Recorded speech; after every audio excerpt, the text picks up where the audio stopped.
নমস্কার, আপনারা দেখছেন এডুকেশন মাইন্ডসেট। আজকের ভিডিওতে আলোচনা করব বাচ্চাদের চাপমুক্ত রেখে কিভাবে তাদের পড়াশোনায় আগ্রহী করবে এবং পড়াশোনাটা চালিয়ে নিয়ে যাবেন। অনেক সময় দেখা যায় আমাদের সন্তানরা তাদের পড়াশোনাটি যখন শুরু হচ্ছে সেটিকে ভীষণ চাপ বলে মনে করছে, কিন্তু আমরা চাই আমাদের সন্তানরা যা শিখছে সেটা আনন্দ করে শিখুক, কারণ আনন্দ করে শিখলে সে কিন্তু খুব সহজেই তার শেখা জিনিসগুলি দারুণভাবে মনে রাখতে পারবে এবং পরবর্তী ক্ষেত্রে সেগুলি কাজে লাগাতে পারে। তাহলে আসুন আজকে আমরা অন্তত 5টি অত্যন্ত গুরুত্বপূর্ণ কৌশল জেনে নিই, যেগুলিতে আমাদের সন্তানরা চাপমুক্ত হয়ে তাদের পড়াশোনাটি চালিয়ে নিয়ে যেতে পারবে। ওকে যখন পড়াচ্ছেন তখন বিভিন্ন ধরনের ছোট ছোট শিক্ষামূলক যে সকল উপকরণ হয় সেগুলো ব্যবহার করার চেষ্টা করুন।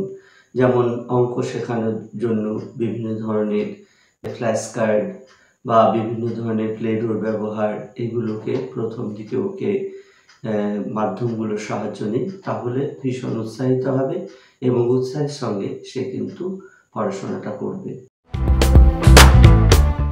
ছোট ছোট লক্ষ্য নির্ধারণ করুন। ওকে যখন পড়াতে বসাবেন তখন একেবারেই অনেকটা সময় ধরে পড়ানোর চেষ্টা করবেন না।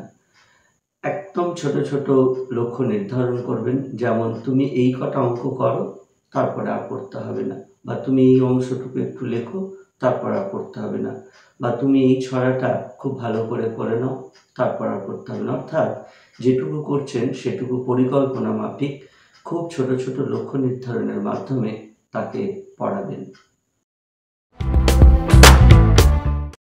পড়ার সময় ছোট ছোট বিরতি দিন। একটু পড়ার পরেই তাকে হয় একটু খেলতে দেবেন বা তাকে অন্য কিছু একটা বিষয়ে আগ্রহী করার জন্য সৃজনশীল কোনো কিছু, যেমন আঁকায়, আবৃত্তি করায়, গান করায়, কোনো যন্ত্রসঙ্গীতে উৎসাহিত করুন। অর্থাৎ আপনি যখন ওকে পড়তে বসাচ্ছেন তখন ছোট ছোট ছোট ছোট বিরতির মধ্য দিয়ে তাকে পড়ানোর চেষ্টা করবেন। চাপ নয়, ওকে উৎসাহ দিন। প্রতিনিয়ত ওকে উৎসাহ দেবেন। কোনো কিছু একটা জিনিস যদি ওর কাছে কঠিন মনে হয়, সেটি কত রকম করে সহজভাবে বুঝিয়ে ওকে করানো যায় সেই ব্যাপারে আপনিও পরিকল্পনার কথা ভাবুন, আর ওকে সেই বিষয়ে উৎসাহ দিন যে তুমি পারবে, এটা খুব সহজ জিনিস, তুমি হয়তো আপাতত বুঝতে পারছো না, কিন্তু এটা তুমি অবশ্যই পারবে। বারবার ওকে উৎসাহ দিন এবং যেটা ওকে করাতে চাইছেন সেটা উৎসাহের মাধ্যমেই সেটা যেন উতরানো যায়, কোনোভাবে চাপ সৃষ্টি করবেন না। একটি ইতিবাচক পরিবেশ সৃষ্টি করুন। বাড়ির পরিবেশটি অন্ততপক্ষে মোবাইলের সাময়িক ব্যবহার বন্ধ, টিভির সাময়িক ব্যবহার বন্ধ, বাবা মা বই নিয়ে কোনো কিছু পড়ছে বা তারা বই সংক্রান্ত বিভিন্ন বিষয়ে চর্চা করছে, এটা আপনার সন্তান দেখুক। তাতে কী হবে, বাড়ির পরিবেশটি দেখে ও নকল করবার চেষ্টা করবে এবং কিছু শিখবে। তো এই যে 5টি কৌশল আপনাদেরকে বললাম, তার মধ্যে এইটি অত্যন্ত গুরুত্বপূর্ণ। অর্থাৎ বাড়িতে একটি ইতিবাচক পরিবেশ তৈরি করতে পারলে আপনারা খুব সহজে ওকে শেখাতে পারবেন।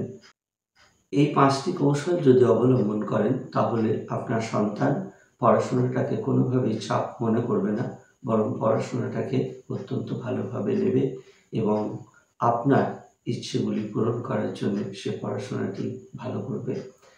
আজ এ পর্যন্ত, ভালো থাকবেন। নমস্কার।